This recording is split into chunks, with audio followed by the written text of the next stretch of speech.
ಸ್ವರ ಜೋಡಿಸಿ ಮೇಳಕ್ಕೆ ಶ್ರುತಿ ಸೇರಿಸಿ ನಿಮಗಾಗೆ ಹಾಡಲು ಸರ್ ನಮಸ್ತೆ, ಕಾರ್ಯಕ್ರಮಕ್ಕೆ ಆತ್ಮೀಯವಾದ ಸ್ವಾಗತ. ಖಂಡಿತ.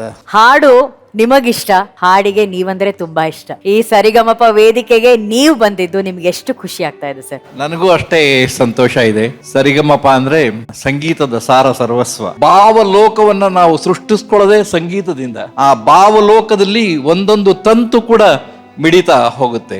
ಆದ್ರಿಂದ ಅಂಥ ಸಂಸರ್ಗದಲ್ಲಿ ನಾನು ಇವತ್ತಿದ್ದೀನಿ ಅಂತ ಹೇಳಿದ್ರೆ ಬಹಳ ನನಗೆ ಆಶ್ಚರ್ಯ ಅಂತದ್ದು ಮತ್ತು ಆನಂದ ಕೊಡ್ತಕ್ಕಂಥದ್ದು. ಅಕ್ಕರೆ ವಂದನೆ. ಸರ್, ನೀವು ನಮ್ಮ ಕಾರ್ಯಕ್ರಮಕ್ಕೆ ಆಗಮಿಸಿದ್ದೀರಾ. ನಿಮಗೋಸ್ಕರ ನಮ್ಮ ಸ್ಪರ್ಧಿ ಹಾಡನ್ನ ಅರ್ಪಣೆ ಮಾಡ್ಬೇಕು ಅಂತಿದ್ದಾರೆ. ನಾವು ದಯವಿಟ್ಟು ಆ ಹಾಡನ್ನ ಕೇಳಿ ಆನಂದಿಸ್ಬೇಕಾಗಿ ನಮ್ಮ ಕೋರಿಕೆ. ಪ್ಲೀಸ್ ಪ್ಲೀಸ್ ಕೂತ್ಕೊಳ್ಳಿ ಸರ್, ಪ್ಲೀಸ್ ಬನ್ನಿ ಸರ್.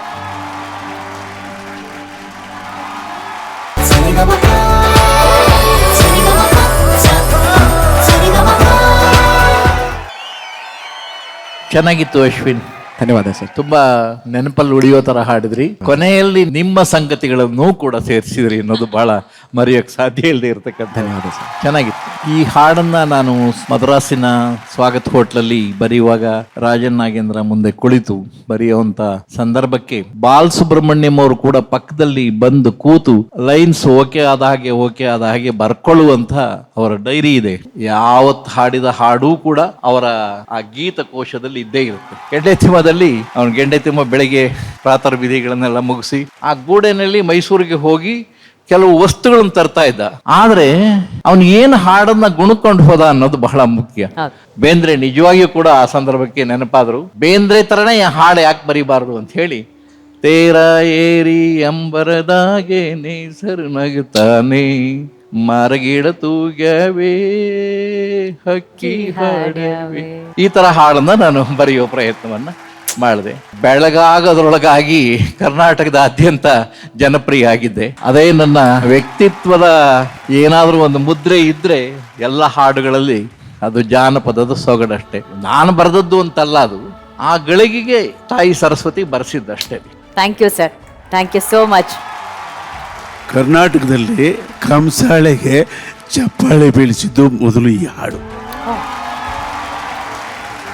ಮಾರುತಿ ಶಿವರಾಮ್ ಅಂತ ಒಬ್ಬ ರಂಗ ನಿರ್ದೇಶಕರವರು, ಅವರು ಇದನ್ನು ಹೊಸದಾಗಿ ಮಾಡಬೇಕು ಅಂತ ಏನೇನೋ ಪ್ಲಾನ್ ಮಾಡಿದ್ರು.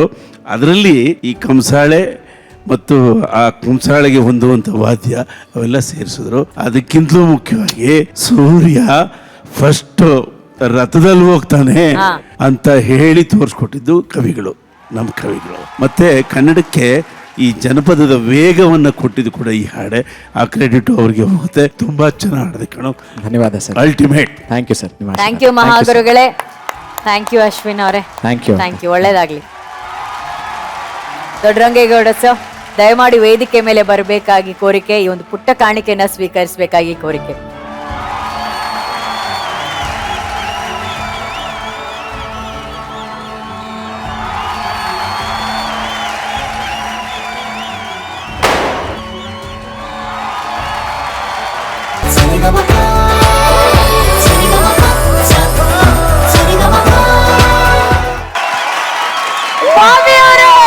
Super super standing ovation Bobby ಅವರಿಗೆ ಸಿಕ್ಕಿದೆ ನಮ್ಮ ಎಲ್ಲ ಜೂರಿ ಮೆಂಬರ್ಸ್ ಕಡೆಯಿಂದ. Bobby sir, amazing amazing sir. ಈಗ ಹಾಡು ಹಾಡಿದ್ರಿ, ಈಗ ಮಾತಾಡಿ. ಯಾವ ಊರು ನಿಮ್ದು? ನಮ್ಮೂರು ಬೆಂಗಳೂರು ಸರ್.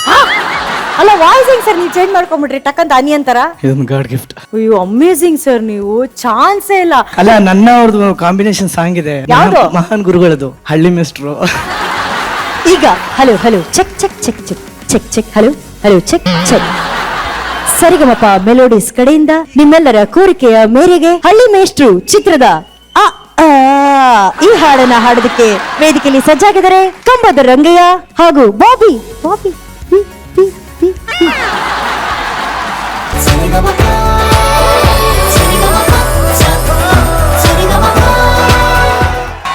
ಓ ಮೈ ಗಾಡ್, ಕರ್ನಾಟಕದಲ್ಲಿರುವಂತಹ ಎಲ್ಲ ಆರ್ಕೆಸ್ಟ್ರಾ ಕಲಾವಿದರಿಗೆ ಒಂದು ಸ್ಟ್ಯಾಂಡಿಂಗ್ ಓವೇಷನ್. ಎದ್ದು ನಿಂತು ನಾವು ಈ ವೇದಿಕೆಯಲ್ಲಿ ಚಪ್ಪಾಳೆಯನ್ನ ಹೊಡಿಲೇಬೇಕು, ಅವ್ರಿಗೆ ನಾವು ಗೌರವ ಸಲ್ಲಿಸಲೇಬೇಕು. ಎಷ್ಟು ನಗಿಸ್ತಾರೆ, ಎಷ್ಟು ಖುಷಿ ಪಡಿಸ್ತಾರೆ, ಎಂತ ಪ್ರತಿಭೆಗಳು ಮಹಾಗುರುಗಳೇ ಇದು. So sweet Bobby sir, super sir, super. And ಜಿಲ್ಲೆಯಲ್ಲೂ ಸಿಟಿಯಲ್ಲಿ ಎಷ್ಟೋ ಆರ್ಕೆಸ್ಟ್ರಾ ತಂಡಗಳಿದೆ. ಎಷ್ಟು ಪ್ರತಿಭೆಗಳಿರ್ಬೇಡ ಆ ತಂಡಗಳಲ್ಲಿ. ಆ ಎಲ್ಲಾ ಪ್ರತಿಭೆಗಳಿಗೆ, ಆ ಎಲ್ಲಾ ತಂಡಗಳಿಗೆ, ಆರ್ಕೆಸ್ಟ್ರಾ ತಂಡಗಳನ್ನ ಕಾರ್ಯಕ್ರಮಕ್ಕೆ ಆಹ್ವಾನ ಮಾಡುವಂತ ಪ್ರತಿಯೊಬ್ಬರಿಗೂ ಕೂಡ ನಮ್ಮ ವೇದಿಕೆಯಿಂದ ಸಲಾಂ ಸಲಾಂ ಸಲಾಂ.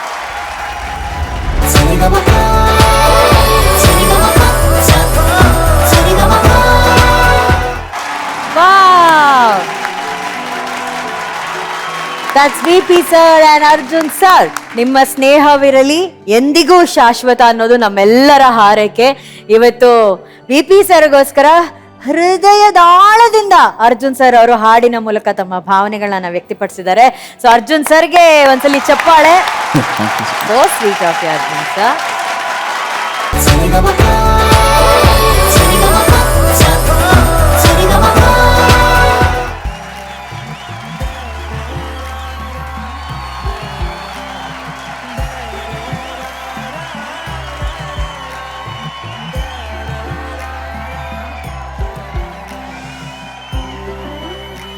ಪೆನ್ ಹಿಡಿದಂತಹ ಕೈಗಳಿಗೆ ನೇಗಿಲನ್ನ ಕೊಟ್ಟಿದ್ದಾರೆ ನಮ್ಮ ಅಜ್ಜೋರ್ ಇವತ್ತು.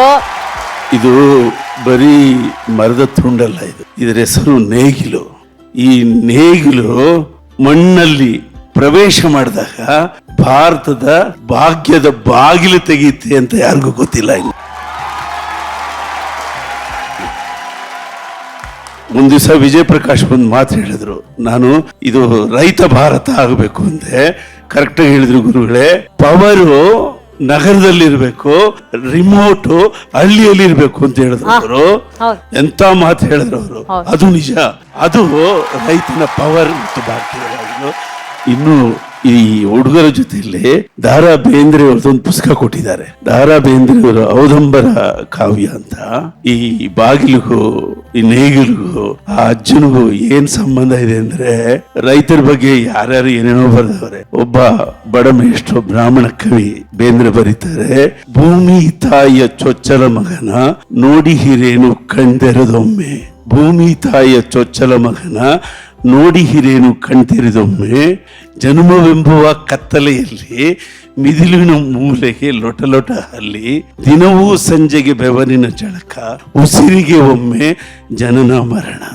ರೈತ ಒಂದು ಸರಿ ಉಸಿರು ಬಿಟ್ರೆ ಜನನ ಅಂತೆ, ಒಂದು ಉಸಿರು ಎಳ್ಕೊಂಡ್ರೆ ಮರಣ ಅಂತ. ಹಂಗೆ ಅದು ಅದ್ಭುತವಾಗಿ ಬರೆದಿದ್ದಾರೆ. ಅದನ್ನು ಟ್ಯೂನ್ ಮಾಡಿ ಒಂದ್ಸರಿ ಯಾವಾಗಾದ್ರೂ ಈ ವೇದಿಕೆ ಮೇಲೆ ಆಡ್ಸೋಣ. ಈ ನೇಗಿಲು ಭಾರತದ ಭಾಗ್ಯದ ಬಾಗಿಲು. ನೀವು ಒಳ್ಳೆಯ ಉಡುಗೊರೆ ಕೊಟ್ಟಿದ್ದೀರಿ. ಈ ಉಡುಗೊರೆಯಿಂದ ನಾವು ಜನಪದಕ್ಕೆ ಒಂದು ಕೋಡು ಕೊಂಬು ತಂದು ಕೊಡ್ತೀವಿ. ಅವಾಗ ನಿಮ್ಮನ್ನು ಕರೆಸ್ತೀವಿ. Okay, thank you very much.